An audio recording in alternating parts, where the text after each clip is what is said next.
إن الحمد لله نحمده ونستعينه ونستغفره ونؤمن به توكل عليه ونعوذ بالله من شرور أنفسنا ومن سيئات أعمالنا من يهده الله فلا مضل له ومن يضلل فلا هادي له أما بعد. One of the topics that I'm quite passionate about is reviving a way of thinking about family and community. I believe in the past 2 decades, we become too individualistic in our thinking. Most people these days are unable to think outside of themselves. Life's become all about me, all about my ego, all about my desires, my goals. People don't think as families anymore. People don't think as communities anymore. They don't think as part of an ummah anymore. Many people can only think about themselves.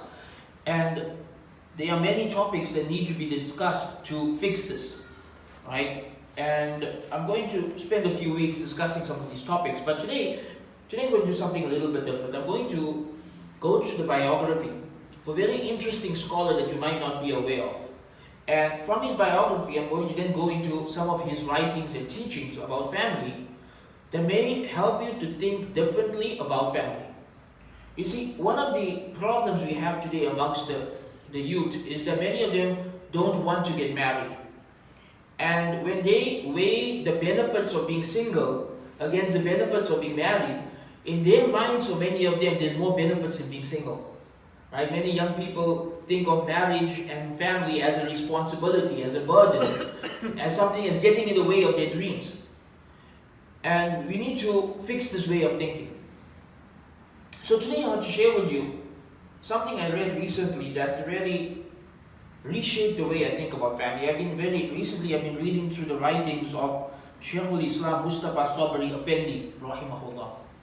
Not sure if any of you have heard about him. He was the last or second last Shaykh Islam of the Ottoman Empire. He's a very important individual. And his writings are very important and relevant to our times. So just a bit about who this man is before we get into his teachings about family. Shaykh Mustafa Sabri was born in the 1800s, around 1860. And he passed away around 1950, right? He lived through the fall of the Ottoman Empire. But he didn't just live through the fall of the Ottoman Empire. He was one of the most important people in the Ottoman Empire. Mustafa Sabri was born into a scholarly family and became one of the most important leading Hanafi scholars in the Ottoman Empire, to such an extent that when Sultan Abdul Hamid began his project for trying to save the Ottoman Empire, trying to preserve it from falling apart, Mustafa Sabri was one of those scholars he hired for this project. He worked very closely with the Khalifa in trying to prevent the Ottoman Empire from falling apart.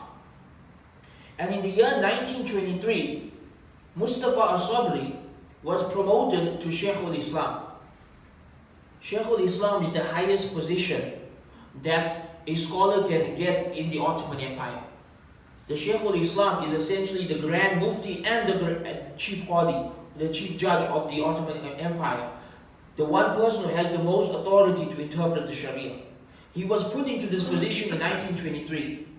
Anyone remember when the Ottoman Empire collapsed? 1924. Just 1 year later. He came into this position too late. By the time Mustafa Sabri became Shaykh al-Islam, the Kemalists, the secularists, had already taken over Turkey. And they were trying to dismantle the Khilafat, and 1 year later they would be successful in dismantling the Khilafat. And so his time as Shaykh al-Islam was a very shaky time, because he was trying to preserve the Sharia and the new leaders were trying to dismantle the Sharia. And sadly he lost his battle. And he was removed from his position, and the Sharia was dismantled, and the Khilafat was dismantled, and we are still living in the aftermath of that. After the Khilafat was dismantled, Mustafa Sabri found himself in a very strange position. He was the chief sheikh of the Ottoman Empire, and now there is no Ottoman Empire. Now there's nation states and secularism and liberalism, and nobody wants him. Nobody wants a pious scholar who's talking about Islam and calling people back to Islam. He now has to leave the country, and he moves from land to land seeking a new place to live. And nobody wants him. He goes to France, he goes to Algeria, he goes to many different places. Eventually he settles in Egypt. And even in Egypt, people don't really like what he's saying. Egypt in the 1930s was very much influenced by feminism and liberalism. It had become a very westernized land, and he talks a lot about this in his writings. And the people living in Egypt at that time did not like what Mustafa Sabri had to say. But he settled there, and he dedicated the rest of his life to writing books. Very, very powerful books. Some of the most important books produced in the past 100 years. His books were focused primarily on refuting modern ideologies. This is in the 1930s. He wrote books against liberalism, secularism, feminism, all of these different ideologies. He wrote books against them in the 1930s. And one of the topics that he emphasized a lot in these books was the importance of preserving the family. It's interesting to see the different phases of his life. When Mustafa Sabri was young, his goal was to preserve the Ottoman Empire, to protect it from collapsing.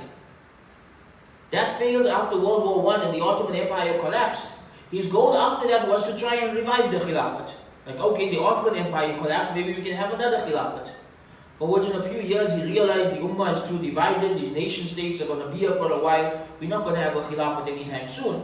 Then he switches gears to trying to protect the Iman of people through his writings by refuting modern ideologies.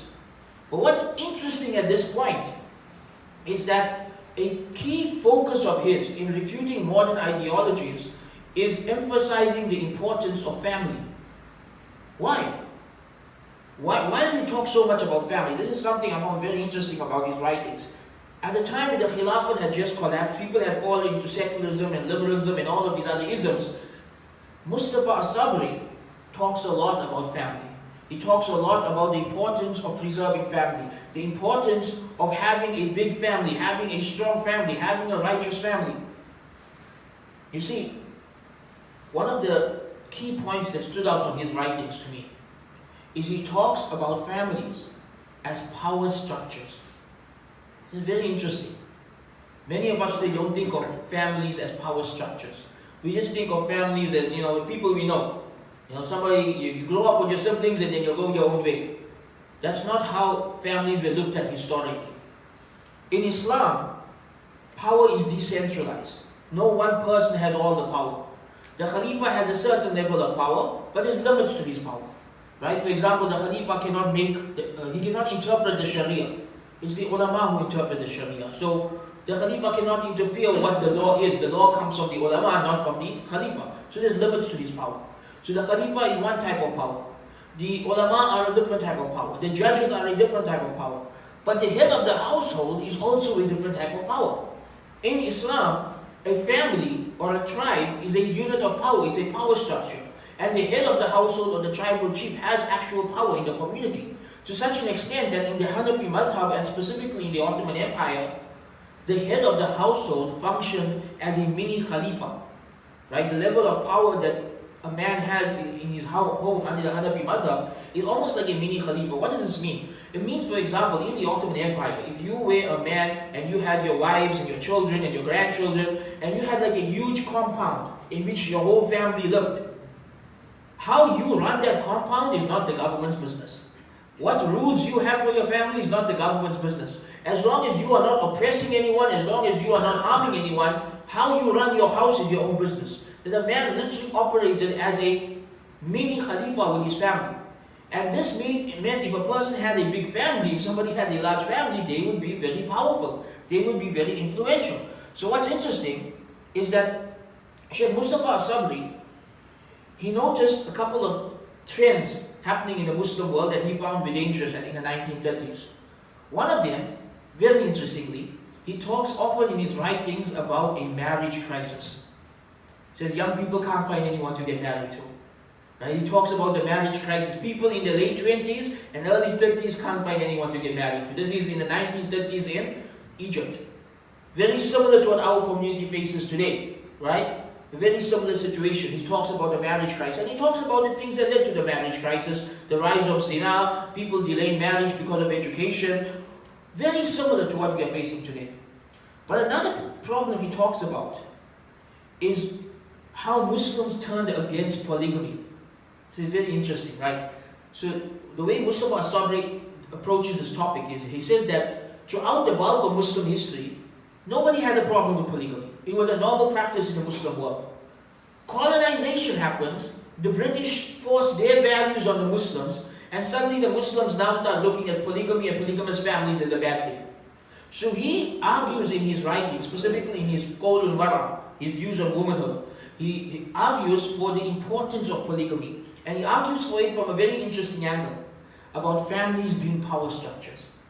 So he said in the past, if a man had 4 wives and 7 children from each wife, he's a very powerful member of the community. Every member of that family is going to protect each other. Every member of that family is going to care for each other. You can't oppress any member of that family because the rest of the family is going to team up and help them.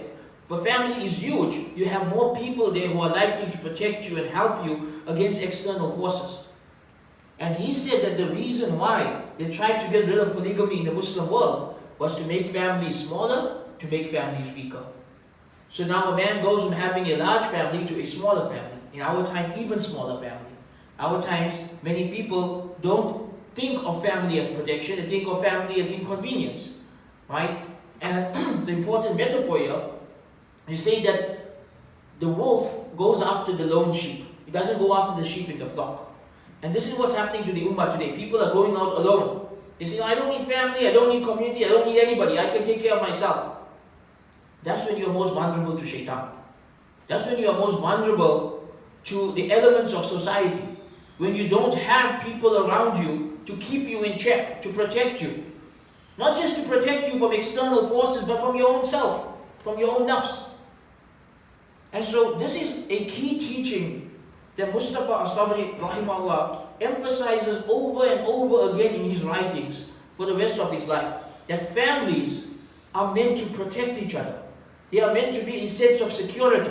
That if you have a large family, you have many members of the family who are there to protect each other. If things go wrong, your family will be there for you. If things go wrong, you have people there who can take care of you. And in life, things do go wrong. He lived in a time when things went very, very wrong. Remember, this man lived through World War I and World War II. Right? He lived in a very difficult point in history. And so, he emphasizes the importance of family from this perspective, the perspective of families being a source of power. And he argues that they took away the khilafat. They took away one source of power from the Muslims. Don't let them take away your families. Don't let them destroy the family.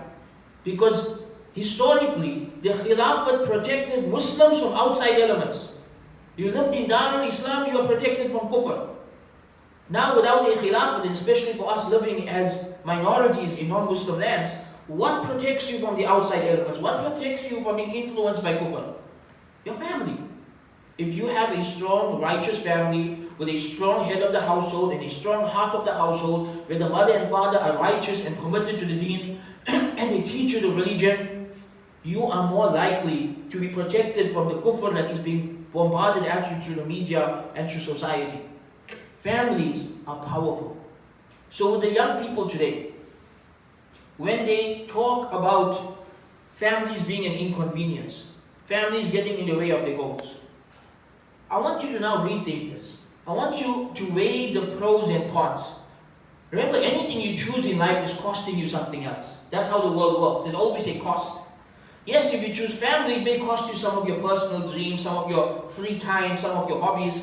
That's part of the cost of choosing family. But what's the cost of choosing to be alone?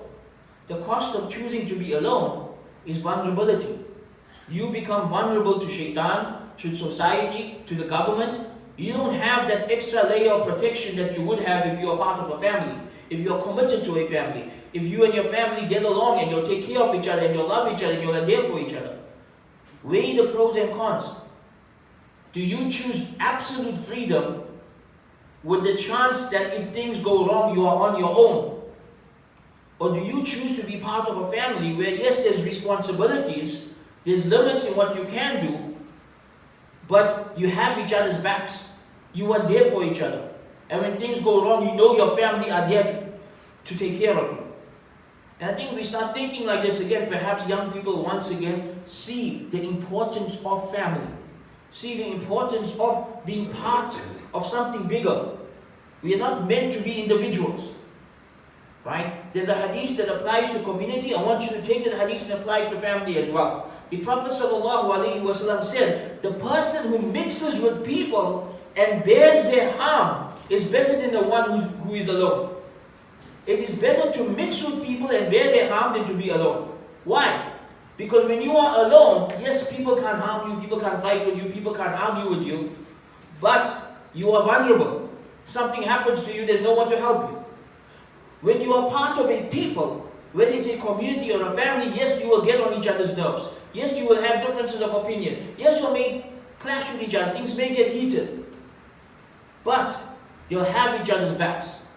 The family protects the family, the community protects the community, and that makes it worth dealing with the inconvenience of the small harms that come from being part of a bigger whole.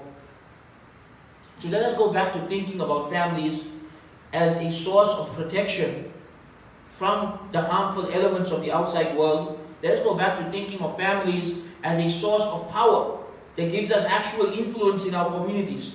Strong, influential families don't just have protection for each other, but they influence the greater community as well. And this has always been the case throughout history, and it is still the case today. We need to build such families in the Muslim community so that we are influential over others instead of allowing others to have influence over us. Wa akhiru da'wana alhamdulillahi rabbil alamin.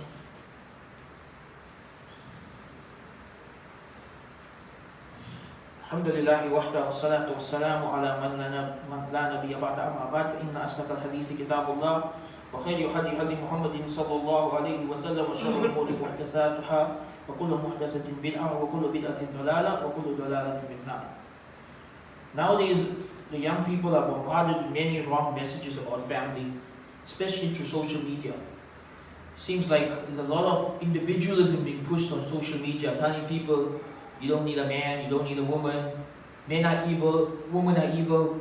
You know, all these messages are being pushed on people to make people hate the opposite gender, to make people think of marriage as something inconvenient, something that gets in the way of your freedom, something that gets in the way of your pursuing your dreams.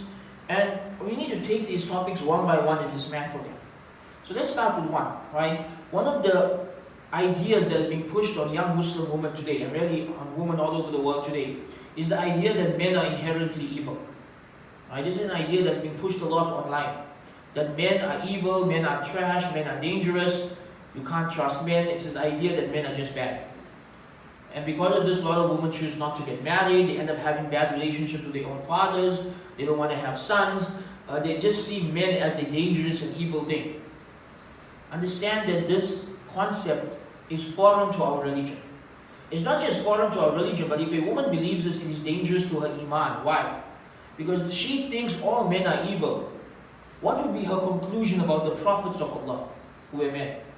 Or the great ulama of the past, who were men? Or the khulafa, who were men? Will she look at them as evil too? And some of them are doing that. You will find people online claiming that Abu Hurairah was a misogynist, or Imam Ghazali was a misogynist. People are saying things like this today because this is the conclusion of thinking all men are evil. That you now start to look at the great men of the past and see them as evil. So what does Islam teach us? Islam teaches us very simply. They are good men and they are bad men. They are good women and they are bad women. You can't take an entire gender and lump it like this. And this is why the Quran says righteous men are for righteous women and evil men are for evil women. It makes it very clear. Both types of people exist. You cannot label an entire gender based on the actions of evil people. This is a very toxic way to live your life, because what happens then is even when a woman does get married, she goes into a marriage with the idea that, oh, this man is evil, right? And I need to fix him. Or I need to keep him under control. This is not the Islamic approach. Islamically, you find yourself a good man. And a good man and a good woman together, they build a good home. So don't think of every member of the opposite gender as evil. Allah subhanahu wa ta'ala tells us in Surah At-Tawbah that the believing men and women, al-mu'minuna wal-mu'minat, ba'duhum awliya'u ba'd. Right? The believing men and women are allies of each other. They command what is good and they forbid what is evil. Meaning righteous men and women keep each other in check. They prevent each other from doing haram. They prevent each other from going astray. This is the foundation of an Islamic community. This is the foundation of an Islamic marriage. You are there to keep each other in check, to prevent each other from falling into haram, and to trust each other and to love each other. And so we must be wary of these ideas that have been put out into the community. And we must make sure that we are having conversations with our young men and women about the idea that they are being fed. They are influential men online who are preaching the idea that all women are evil, or that all women will cheat on you, that all women are bad. This is a completely haram ideology. Righteous women do not fall into this category that they are talking about. They had experience with bad women and they are labeling all women with this. And likewise, there are women online who are labeling all men as evil, and many young people are buying into these gender ideologies. So we need to make sure that our ideology comes from the Quran and Sunnah. And the Quran and Sunnah makes it very clear that every man and woman is born upon the fitrah. They are born upon natural goodness. Society can corrupt them, but if they nurture their goodness, if they follow Allah, if they obey Allah, any man or woman can become righteous. So righteous men should marry righteous women and build righteous families, and ignore all of this noise online trying to paint the opposite gender as something evil. This is not from the teachings of Islam. This is not something we agree upon, and this is something that's very dangerous to you and to your iman and to your community and to your families if you buy into these type of ideologies. We ask Allah to protect us from dangerous ideologies and to grant us the correct understanding of Islam. ربنا آتنا في الدنيا حسنة وفي الآخرة حسنة وقنا عذاب النار. ربنا هب لنا من أزواجنا وذرياتنا قرة أعين واجعلنا للمتقين إماما. اللهم اكفنا بحلالك عن حرامك وأغننا بفضلك عمن سواك. سبحان ربك رب العزة عما يصفون وسلام على المرسلين والحمد لله رب العالمين. أقم الصلاة.